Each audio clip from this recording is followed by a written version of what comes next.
How's it going today, everybody, and welcome back to my channel, Shaner's Mechanic Life.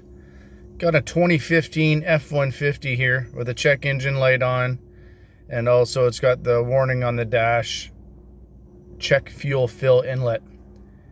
Going to show you something you guys can try on your own here before you go sending it to a shop or the dealer. May not necessarily be expensive parts like vent valves or purge valves, or you may not need to spend a whole bunch of money diagnosing stuff. So if you see this warning, check fuel fill inlet, and you've got a code that comes up P0457, evap system leak detected, fuel cap loose or off. Basically what that does, that is detecting a leak in the fuel tank. What the computer system does is it pressurizes the tank from time to time to make sure there's no leaks and no evaporative emissions getting into the atmosphere. So what it'll do is it'll run a test once in a while, and if it sees a problem, whether it's a small leak or a large leak, it'll throw this code and give you that warning on dash. Okay, so I'm going to show you what to do and what to look for on these Ford capless fuel systems.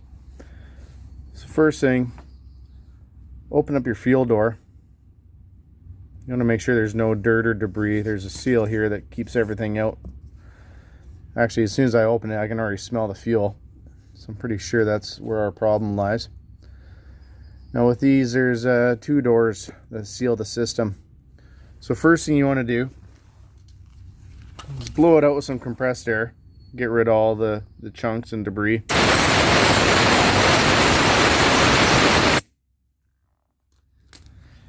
And if you go in where your jack and tire iron and stuff are, and all the Fords, they include this little funnel so you can fill up the system if you ever run out of fuel. Because if you try to get a regular jerry can nozzle in there, it's going to get jammed. You're going to be dumping gas all over the place. It's just a pain in the butt. So now you've blown out the outside. What you want to do is partially open the door, blow it out again.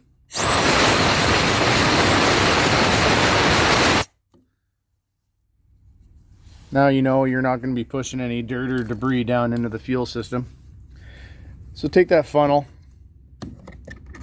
push it in, work the door back and forth a little bit. What really helps too is open it up, spray some WD-40 or something similar in there.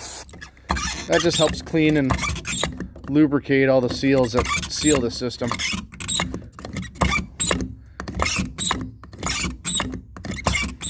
Keep working it, especially if it's an older system or older vehicle.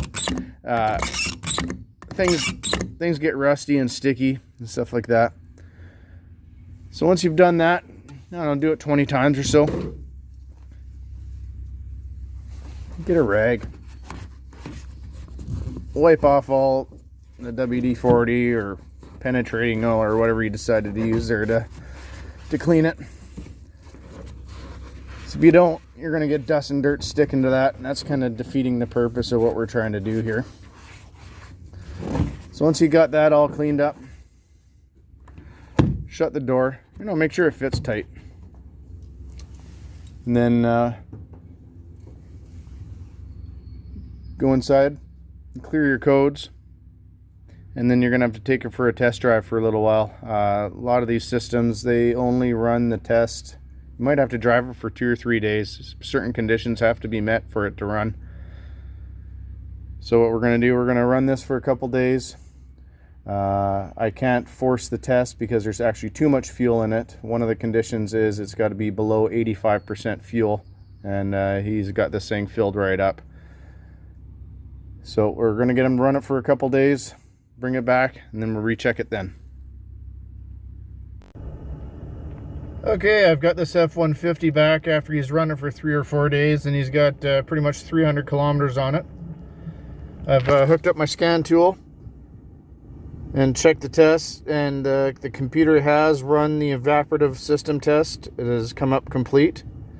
So now I'm going to go in, double check for trouble codes, and I do believe we've got a fix here. Okay, so I've checked for codes and it has come up no codes present. So this just shows you when you get that fuel fill inlet light and check engine light, that before you go taking it to the dealer or taking it into a shop to get looked at, that just fill that fuel, I mean, not fill, but clean that fuel fill inlet. All it takes is one little speck of dirt and it will cause that system not to seal. It might not always be the case, but it's definitely something you guys can try at home and save yourself a bunch of money. Let me know what you think in the comments section. Hit that like button and subscribe. I've got more videos and tool reviews and other fun stuff coming. So that's it for today, and have a good night, and I'll see you next time, everybody.